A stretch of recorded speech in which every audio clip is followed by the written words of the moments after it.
Bienvenue sur la chaîne Nous Entrepreneurs et Business Spotlight. Nous avons aujourd'hui le plaisir de recevoir Boris Roch-Rogerie. Bonjour Boris.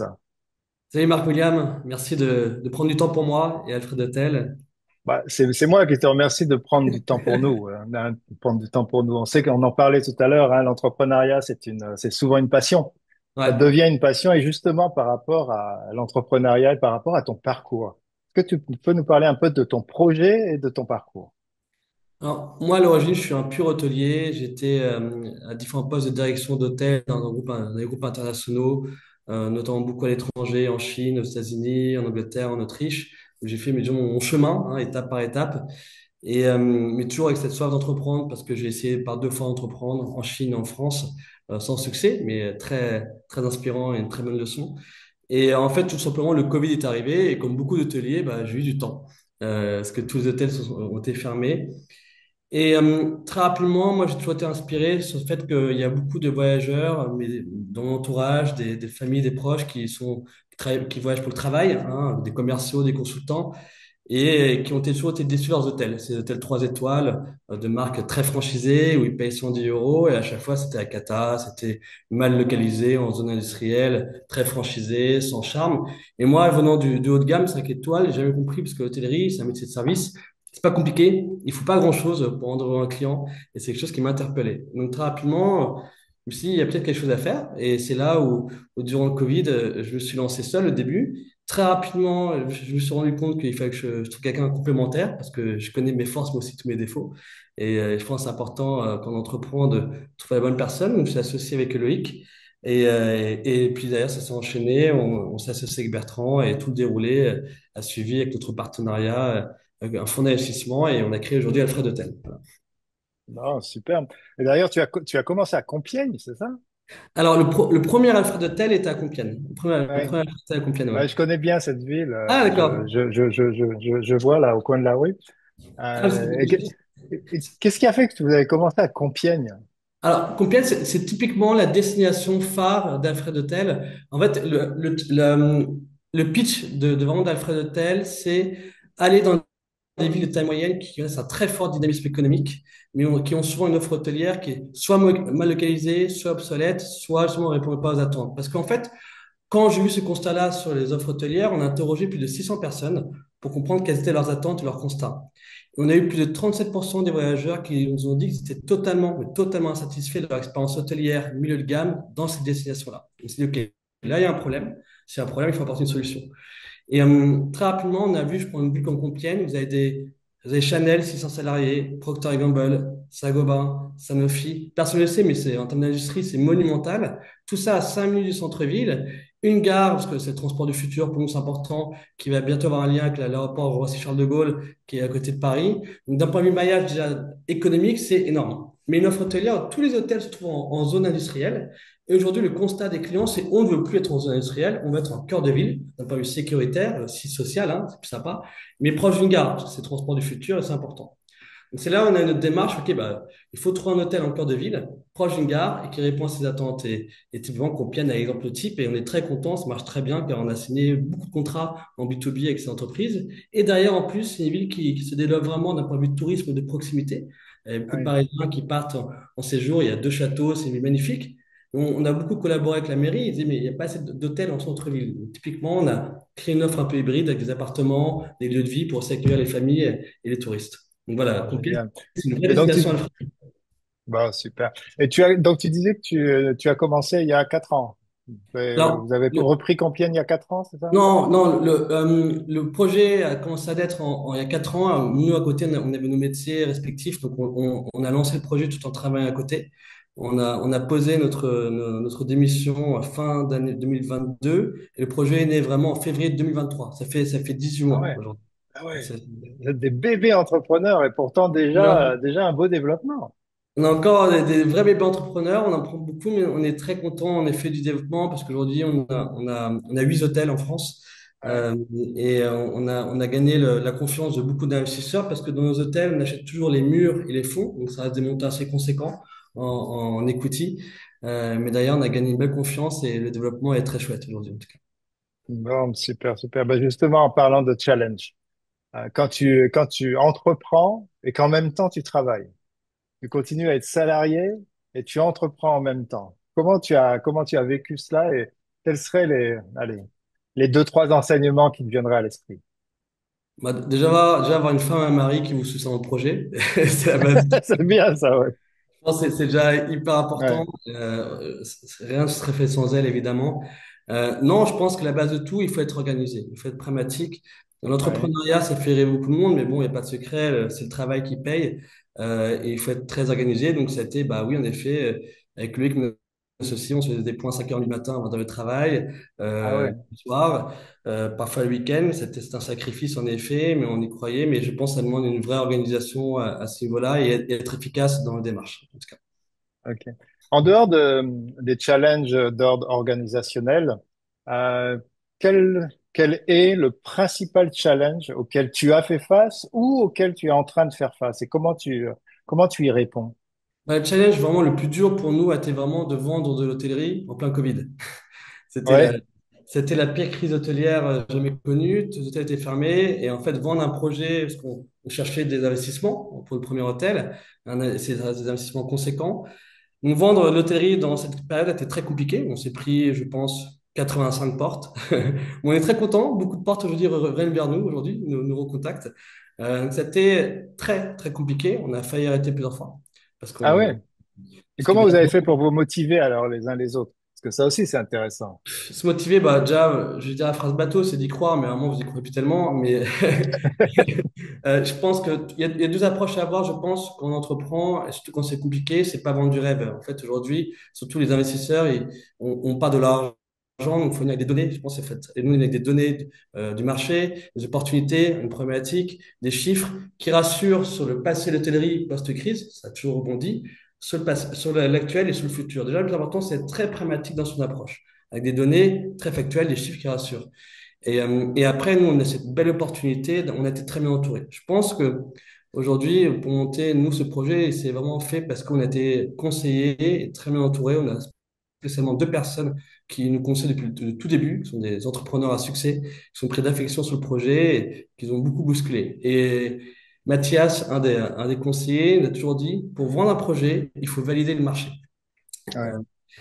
Lui, il est prof, souvent il coach des startups HEC. Et en fait, là, à l'heure où beaucoup de startups vendent des chiffres à faire, 1 million d'euros de vente, c'est facile, mais il faut valider le marché. Donc, nous, ce qu'on a fait, l'élément déclencheur, en tout cas, comment on a gagné la confiance de nos investisseurs, c'est qu'on a vendu un hôtel qui n'existait pas à Valence, dans la Drôme, mais typiquement un projet Alfred. Et on a contacté les 60 entreprises. Déjà, il fallait trouver les contacts.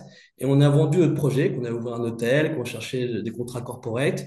Et en une semaine, on a fait ça avec nos femmes respectives, on a généré plus de 350 000 euros d'intérêt de nuitée.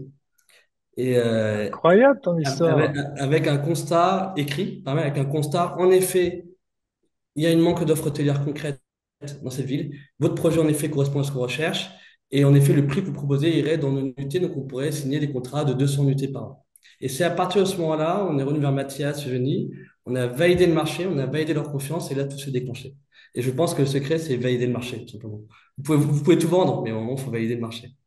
C'est génial. Donc vous êtes parti d'un hôtel qui n'existait pas Ouais. et vous avez vendu en fait la Ouais. capacité de l'hôtel. Ouais. On a ciblé un hôtel en Extraordinaire. centre-ville qui était en très mauvais état. On a dit qu'on reprenait cet hôtel, qu'on allait rénover. On a parlé de concept et c'était le deal de notre conseiller. Il fait, je veux bien vous accompagner gratuitement. Vous avez 10 jours pour vendre un hôtel qui n'existait pas. Et si vous arrivez, je vous accompagne. Et c'était, Génial. voilà, en tout cas, valider le marché. Ça, c'était vraiment le déclic, le déclic. Ok. Vous avez donc vous êtes trois. Vous êtes trois à la base. Hein, c'est Ouais. trois cofondateurs. Je suppose que chacun a un peu son métier. Parfois, quand on regarde un peu votre dossier, ce que vous faites, on se demande, mais est-ce que ce sont surtout que c'est surtout l'investissement? Est-ce que c'est surtout le métier de l'hôtellerie? Qu'est-ce que tu dirais, toi? C'est devenu un mélange. Aujourd'hui, déjà, un des défis qui est parti aussi de l'entrepreneuriat, c'est la communication entre associés. C'est un vrai défi parce que Ouais, des bons associés sont des associés qui se complètent, donc qui sont différents et qui ont une vision différente. et c'est un défi continu sur lequel nous on travaille beaucoup. Ça marche très bien, mais évidemment, on a connu des périodes très compliquées. On s'est fait conseiller, je pense, à quelque chose de vraiment. Faut pas hésiter à se faire coacher et conseiller entre associés, c'est nécessaire. L'avantage aujourd'hui, c'est que nos missions sont très scindées. Bertrand en charge du développement, d'acquisition, Loïc partie finance, juridique et moi partie produit. Et aujourd'hui, on est aussi associé avec un fonds d'investissement, Braxton Asset Management, qui nous aide sur tous les levées de fonds et les Ouais. financements. Non, génial, génial, génial. Si on revient un peu sur, on parlait de challenge, et d'enseignement, de choses qui sont devant. Donc, tu en as déjà eu un certain nombre, tu as validé un certain nombre de choses. Vous avez déjà ouvert, tu disais 8 hôtels, hein, c'est ça? Il y en a Exactement. 8 qui sont opérationnels aujourd'hui. J'ai cru comprendre que vous avez déjà une bonne dizaine de projets en Ouais, ouais, tête. C'est exactement. quoi pour toi les principaux challenges que tu vois devant toi? Là, le principal, alors, on a deux challenges importants. On a un challenge de luxe, entre guillemets. On a une crise de Ouais, croissance il faut surtout pas négliger parce qu'une crise de croissance peut mener à la perte totale. ouais, Euh, c'est là, heureusement, on a un board, des gens qui sont très bienveillants, qui nous ont alertés sur ce point-là et qui nous accompagnent. Donc, on fait un gros travail de structuration et d'anticiper un maximum ces crises de croissance afin de préserver nos équipes euh, ouais, et donc préserver nos clients. Donc, il n'y a pas de secret à ce niveau-là. Donc, ça, c'est ce qu'on travaille. Donc là, comment on y fait face? On a une réunion hebdomadaire avec nos conseils qui nous ouais, aide à structurer étape par étape sur faut pas se précipiter, pas recruter sans comprendre, pas prendre des décisions sans comprendre, ça reste très, très, très sain, entre guillemets, et pas aussi s'éparpiller dans le projet, être tenté par un projet juteux et que ça nous écarte de votre vision. Je pense qu'il faut rester collé à sa vision. Donc ça, on est très, très bien accompagné. Et puis le deuxième gros challenge que je connais vraiment actuellement, c'est la partie marque employeur. Aujourd'hui, on voit un métier de service. Nos hôtels sont éparpillés un peu partout en France. Et quand vous voulez poser une marque, ceux qui vendent le mieux votre marque, ce sont vos équipes sur le terrain. Et, ouais, euh, et absolument. il y a un énorme enjeu aujourd'hui de fédérer les équipes autour de cette marque afin qu'ils la transpirent et la fassent vibrer auprès de nos clients. Donc ça, c'est un gros enjeu auquel on travaille actuellement. Et on est toujours ouvert d'ailleurs des conseils et des aides actuellement. Donc, D'accord, super. J'imagine qu'avec la dynamique que vous insufflez dans ce métier un peu, enfin, comme tu disais, hein, c'est souvent de très très grosses structures, même s'il y en a qui sont magnifiques. Hein, tu avais travaillé pour Hyatt Regency, c'est voilà, c'est une belle marque. Mais bon, c'est pas la même chose. On n'est pas partie prenante au projet réellement. Là, je ouais. suppose qu'avec avec votre dynamisme et votre jeunesse, vous arrivez à fédérer justement. On arrive à fédérer, mais vous savez, c'est comme partout, quand vous ouvrez un hôtel, il y a toujours cette énergie qui est magnifique, c'est nouveau, on crée des bons moments. Ouais, Et après, vous savez, on rentre dans une normalité, disons. Et ouais, c'est là le moment le plus dangereux. C'est quand même, d'accord. vous avez un kick, d'adrénaline et de moments fabuleux. Et c'est là, il y a un vrai travail justement de maintenir cette énergie, parce que c'est un métier qui évidemment pas simple tous les jours. J'ai commencé par le terrain, donc je connais très très bien, avec des horaires parfois compliqués. C'est pas une vie simple aussi, donc il y a vraiment un maillon fort de fédérer autour de ça. Mais c'est là aussi on est bien entouré, notamment par des membres du board qui ont connu ces mêmes challenges à ce niveau-là, quoi, et qui nous Ah, conseillent. justement, donc tu es accompagné de manière continue. Donc déjà, vous êtes trois, donc vous Ouais. échangez régulièrement. Et puis en plus, tu as un board avec lequel tu échanges à quelle fréquence? Tous les 2 mois, Tous les deux très mois? actifs, Non. tous les 2 mois, et ils sont toujours disponibles à tout moment par téléphone. On a Eugénie qui a un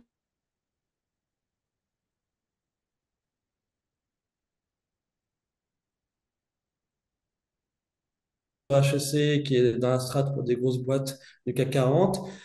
Sacha, qui a fondé une énorme marque de lunettes et qui ont plus de 120 boutiques. Donc, lui, il nous aide beaucoup sa partie marque employeur parce qu'il a créé une force de marque employeur à ce niveau-là.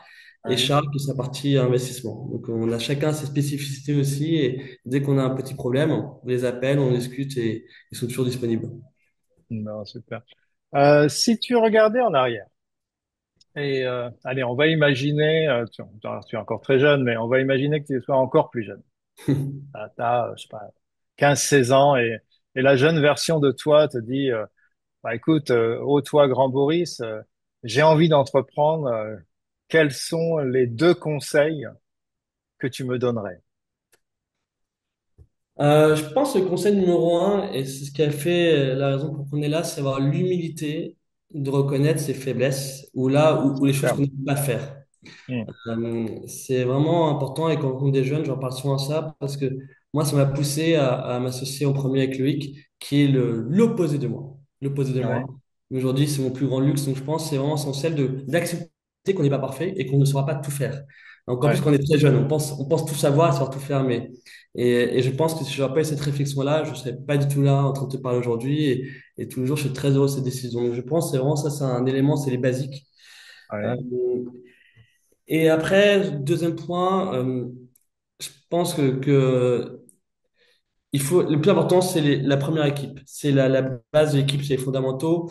Aujourd'hui, vos équipes n'ont pas du tout les mêmes enjeux que vous, parce que c'est un métier comme d'autres.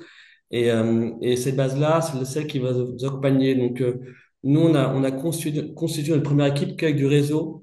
Et ce que je remarque, au final, c'est dans toute votre carrière, ou même dans votre environnement personnel, vous avez une bonne réputation de quelqu'un de généreux, honnête, toujours à l'écoute et à l'aide. On vous le rend 1000 fois. Et ouais. c'est ce qu'on a vécu. Et c'est ce qui nous a permis aujourd'hui de constituer une équipe, principalement entourée de personnes qui ont déjà travaillé avec nous, qui nous connaissent, qui nous comprennent et qui nous soutiennent. Et ça, c'est formidable en termes de développement. Donc vraiment, à ce niveau-là, c'est essentiel. On se rend compte D'accord. Donc, humilité, savoir qu'on ne peut pas tout faire, on ne peut pas être un entrepreneur effectivement. complet. Et le deuxième élément, le noyau dur et la force du noyau dur. Voilà, c'est comme une équipe de sportifs, il faut cette équipe de base Ouais, qui va après rayonner et permet aux nouvelles recrues d'intégrer un environnement qui va attirer beaucoup de monde. bon, génial, génial. Merci beaucoup, Boris. Est-ce qu'il y a quelque chose, alors les personnes qui écoutent cette vidéo sont généralement des entrepreneurs, des propriétaires dirigeants plutôt de petites structures ou de futurs entrepreneurs. Est-ce qu'il y a quelque chose que les uns et les autres peuvent faire pour votre future réussite? Bah, déjà, venir dans nos hôtels, ce serait chouette. Super. On Donc, je serait me ravis de vous permettrai de accueillir. mettre la liste. Non, non, là, ça, bah, typiquement, on serait très, très curieux de recevoir des conseils sur la partie développement marque employeur, qui est un sujet Ouais, qui. On a une directrice marque employeur qui est arrivée, qui fait un travail formidable, mais c'est encore en plein développement. Typiquement, c'est un sujet qu'on maîtrise un peu moins. Et on ouais. aimerait justement se arriver à se faire conseiller ou aider là-dessus, quoi. Ok, super. Merci beaucoup, Boris. Je te Merci à souhaite une toi. belle continuité à toi, aux hôtels et puis à ton équipe, à tes Bah, associés. merci beaucoup et à très bientôt, j'espère, en tout cas, dans nos À hôtels. bientôt. Merci. Super.